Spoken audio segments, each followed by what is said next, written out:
amici, benvenuti a questa nuova puntata di Profilo Granata, ecco, una trasmissione prodotta dalla TVBN Nino Barone, un canale YouTube che è sempre arricchito di nuovi spunti, di nuove trasmissioni, di nuovi documentari che riguardano la nostra terra di Sicilia.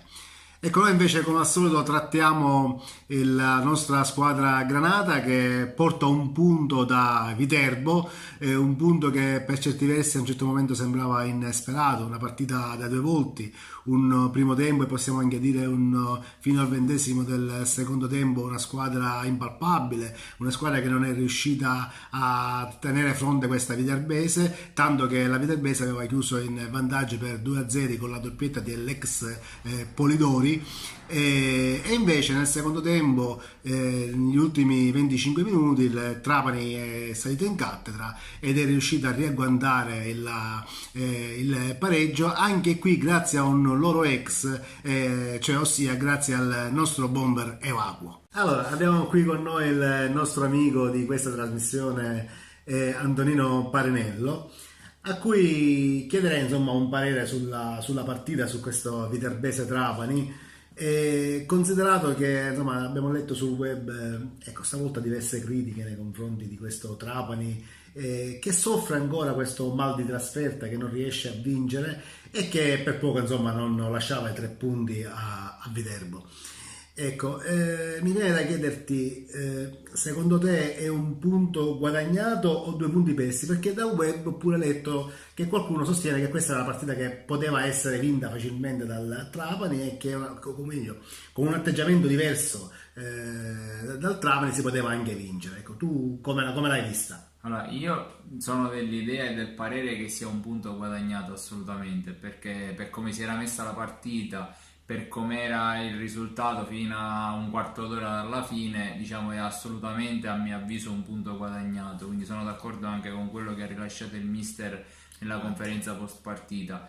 Sì, anch'io ho letto che molti diciamo hanno criticato Italiano per l'impostazione data alla gara, per la formazione che è stata schierata e perché appunto più che il punto guadagnato si guardano i 2 punti persi, proprio perché con un atteggiamento diverso, con un approccio diverso alla partita, probabilmente pensano che si sarebbe potuta vincere. Onestamente, vedendo gli ultimi 20 minuti del Trapani e l'atteggiamento e il piglio con cui si è riusciti a recuperare questo punto, si potrebbe anche dare ragione.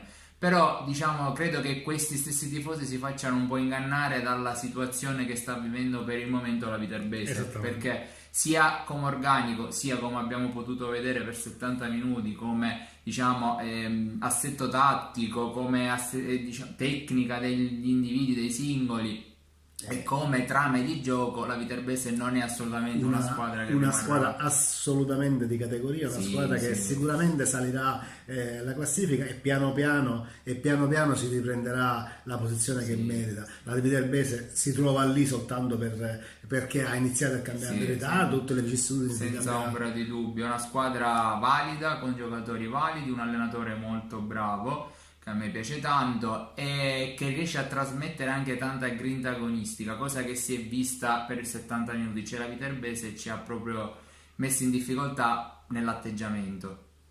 E andiamo al punto caldo di questa giornata, il punto Nzola, perché dal web leggiamo delle critiche feroci da qualcuno nei confronti dell'italiano, che continua a schierare Nzola, continua a ostinarsi a mantenere Nzola in campo, quando invece il bomber Evacuo entra e fa doppietta anche contro il Francavilla. Ricordiamo che subito dopo essere entrato aveva pure segnato.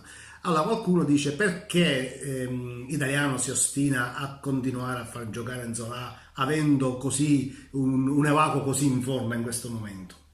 E allora, lì io devo fare diciamo due considerazioni. Una, per non essere ipocrita, Nzola sta anche deludendo me, perché per quando è stato acquistato in estate riponevo in lui molte aspettative e sinceramente mi aspetto ancora da lui molto di più, ma mi aspetto molto di più perché ne ha le capacità sia dal punto di vista atletico perché ha un fisico, una struttura fisica invidiabile in questa categoria e sicuramente almeno da Serie B. Ricordiamo che è un giocatore del Carpi. È un giocatore del Carpi in prestito da noi, e sia da un punto di vista anche tecnico, perché comunque è un giocatore che è giovanissimo, che ha la prima esperienza in Serie C col Francavilla 2 anni fa, fece 14 gol, ha una velocità pazzesca, quindi in progressione. Certo. Ha la possibilità di poter andare via al diretto concorrente o comunque dal difensore che lo marca senza alcun tipo di problema, quindi da questo punto di vista mi sta un po' deludendo, però diciamo io ho un po' di memoria più lunga rispetto ad altri. Ricordo che fino a 2 settimane, 3 settimane fa queste stesse critiche feroci erano rivolte ad Evacuo, quindi diciamo che il tifoso, come si suol dire, è un po' donna, senza offendere il gentil sesso. Quindi è chiaro che in questo momento Evacuo sembra essere più in forma rispetto a Nzola. Tutti dicevamo che molto probabilmente trovando il gol si sarebbe sbloccato e avrebbe trovato la porta più facilmente, però ricordiamo un po' tutti che forse a Catania proprio Evacuo venne considerato come responsabile perché avendo sbagliato quel rigore, ma non solo il rigore, ma sbagliò anche dei gol molto semplici. Con questo non vogliamo assolutamente dire che Nzola merita il posto di centravanti anziché Evacuo, però vogliamo riequilibrare un po' la situazione per dire insomma, abbiamo 2 centravanti, qualche settimana fa stentava Evacuo, ora si è ripreso Evacuo. Io sono sicuro che Nzola tornerà a fare il gol, e ricordiamoci che con Francavilla l'ha pure segnato Nzola. Quindi il fatto che l'italiano riponga fiducia nei confronti di Nzola non è così una cosa fuori dal mondo. Ma poi ripeto, Italiano è il mister di questa squadra, è colui che ha il polso della situazione durante tutta la settimana, e quindi credo che non lo faccio così masochista da prendere scelte che vadano a ledere la propria squadra, il suo gioco, e quindi possano compromettere la possibilità di raggiungere un risultato positivo. Quindi credo che Italiano abbia fatto questa scelta scientemente e in maniera, diciamo, consapevole. Ovviamente, diciamo, ora forse sarebbe il caso, comunque proporrà Evacuo titolare per stimolare anche lo stesso Nzola, perché diciamo che la panchina Evacuo è servita per sbloccarsi e quindi ora ritornare il bomber che tutti conosciamo. Ricordiamoci pure che Evacuo ha 36 anni. Evacuo ha 36 anni, per cui ha bisogno di rifiatare, e non è escluso che anche il fatto di partire dalla panchina possa essere per lui, intanto, come dire, gioca gli ultimi 20 minuti, gli ultimi 25 minuti, quindi quando già le forze avversarie sono stanche e lui entra fresco, anche perché Evacuo fa un grandissimo lavoro, come dire, anche andando a pressare le difese avversarie, fa un grandissimo movimento in campo, che forse è proprio quello che gli si rimprovera un po' più da Nzola. Ecco, il discorso di non essere così vivace nell'andare ad attaccare l'avversario. Però io sono convinto che questo stesso grande lavoro che Evacuo fa per la squadra un po' lo penalizzi poi in fase positiva, perché come abbiamo visto sia col Francavilla in casa, sia soprattutto ieri a Viterbo, quando Evacuo sta dentro l'area di rigore, staziona dentro l'area di rigore, diventa l'Evacuo che tutti conosciamo e che ha fatto, diciamo, la carriera. È un rapace, è un giocatore che mezza palla sporca, comunque si fa trovare sempre al posto giusto nel momento giusto e riesce a concretizzare occasioni anche sporche e riequilibrare partite che sembravano perse. Allora, tornando un po' anche a quelli che sono stati gli altri interpreti di questa gara, possiamo dire che Moulé per la prima volta toppa una partita. Ecco, io credo che da questo ragazzo forse noi abbiamo avuto delle aspettative eccessive. Ricordiamo che ha appena 19 anni, è un ragazzo che, come dire, ha interpretato finora in maniera splendida il ruolo di centrale, anche senza Pagliarulo. A Viterbo è successo, una giornata no, può capitare, quindi non credo io che abbiamo riposto troppe aspettative. Credo che abbiamo riposto le aspettative che il ragazzo ha dimostrato di meritare con le prestazioni in campo a partire dalle partite di Coppa Italia. Quindi semplicemente è stata una giornata no, è incappato in una giornata no, come può capitare a chiunque, ma sono certo che sin dalla prossima gara Italiano lo riproporrà titolare e il ragazzo si farà valere come ha sempre fatto fino a questo momento. Una nota di merito invece la voglio fare verso João da Silva, che è subentrato nel secondo tempo Ha giocato bene. e ha giocato una bellissima partita. Oltre un assist fantastica De Vago in occasione del gol del 2-1 proprio da attaccante, ma ha giocato con personalità, ha chiuso bene gli spazi, non ha dato profondità agli attaccanti della Viterbese. È entrato pure nel momento migliore nostro, questo bisogna anche riconoscere. Però devo dire, quando il centrocampo ha cominciato a fare un po' più filtro e quindi anche la difesa ne ha tratto vantaggio. Sì, però dico, poteva, cioè, per come si era schierato il Trapani in maniera iper offensiva. Ora lasciamo stare i moduli che diciamo non sono stati molto chiari, però la cosa chiara era la proiezione offensiva, totalmente offensiva della squadra alla ricerca del pareggio. E insomma non era così semplice non prestare il fianco a delle ripartenze della Viterbese. Io, per tornare a un amico di questa trasmissione che è Tony Wood, ho visto lui, come dire, ripone molta fiducia nei confronti di Golfo. Ecco, sostiene che Golfo possa veramente essere il nostro traino. Ecco, io ho la sensazione che il secondo tempo la partita l'ha cambiata Golfo, nel senso che Golfo è riuscito a dare quella profondità, quella vivacità di manovra che gli si chiede, e che rispetto a Tulli, all'altra ala, ecco, Tulli lo vedo un po' più continuo, invece Golfo ogni tanto sembra che tende a isolarsi, però quando accende la partita Golfo la partita cambia. Sì, no, ma è il gioco in generale, quando accendono la luce le due ali, sia a destra che a sinistra, il Trapani si vede che se ne giova, cioè il gioco, la manovra è più fluida, è più vivace, è più pungente e si riescono a creare anche molti più pericoli, quindi senza ombra di dubbio Golfo è stato determinante per il pareggio, per il raggiungimento del pareggio. E poi io un punto lo farei anche sulla versatilità dei nostri giocatori. Ancora una volta vediamo un Costa Ferreira adattato a terzino destro e lo interpreta in maniera egregia, perché da terzino destro ha fatto un'ottima partita, soprattutto per la qualità dei piedi che lui ha. E anche lo stesso Trabordo, che è arretrato molto in difesa ed è riuscito anche lui a interpretare bene questo ruolo, dando anche uno spunto di, anche di sacrificio, anche di abnegazione alla maglia. E anche lo stesso Corapi dall'altro lato, si è adattato a sinistra, cercando di sopperire all'assenza di Ramos, ma anche di Girasole, ecco, e anche di Lomolino. Sostanzialmente siamo senza terzino sinistro in questo momento, per cui insomma, ecco, qualcuno critica Italiano. Io onestamente credo che il merito della compattezza di questo gruppo sia proprio da riconoscere al mister. Le partite non si possono vincere tutte, però è vero, il primo tempo ieri non c'è stato un primo tempo, il Trapani brutto, non ha giocato più brutto della stagione, però anche questo qua l'ha sottolineato anche Italiano in conferenza stampa.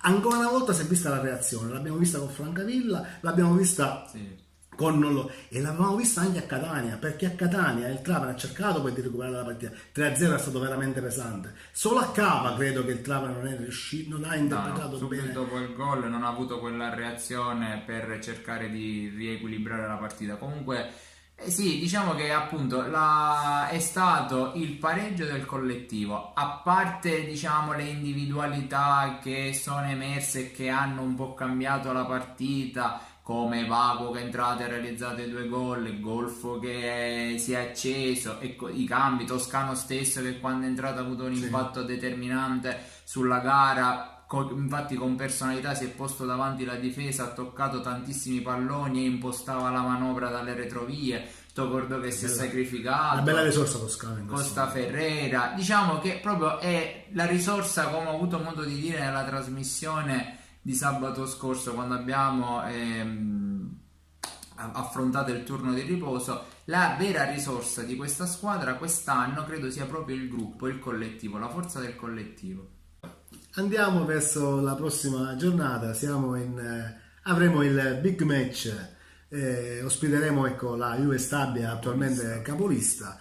È una squadra che onestamente avevamo un po' tutti sottovalutato, io per primo, perché insomma credevo che fosse il Monopoli dello scorso anno, una squadra che era partita con uno sprint forte ma poi si sarebbe fermata. Invece la Juve Stabia non si ferma. La Juve Stabia continua a macinare punti, ha fatto solo 3 pareggi, il resto sono state tutte vittorie. Io onestamente l'ho vista contro la Casertana e non mi è piaciuta molto, devo essere sincero. La Casertana vinceva 1-0, aveva pure fatto la seconda rete, aveva dominato tutta la partita e loro, soltanto trascinati dal pubblico l'ultimo quarto d'ora, sono riusciti a riacciuffare a un pareggio.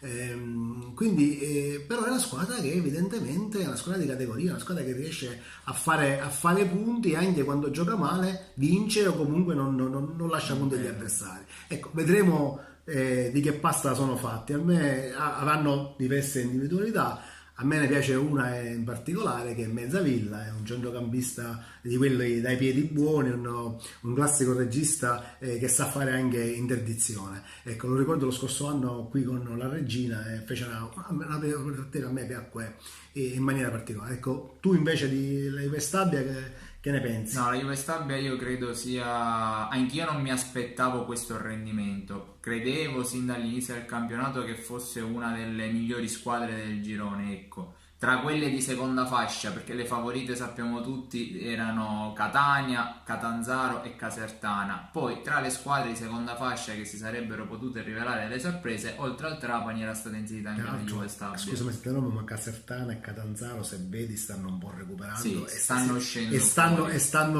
si stanno avvicinando alle posizioni di classifica che ci aspettavamo. Stanno uscendo fuori, ma gli organici non parlano da soli, quindi... Infatti. Comunque, ritornando alla Juve Stabia, invece è un gruppo, dico che anche lì il gruppo è una grande risorsa di questa squadra, nel senso che è una squadra molto compatta, molto omogenea, completa in tutti i reparti e costituita da giocatori di categoria, giocatori che conoscono bene la Serie C, che conoscono bene il girone C e che quindi riescono ad approcciare le gare con l'atteggiamento giusto. È guidata da un allenatore che sta proseguendo il buon lavoro già fatto l'anno scorso.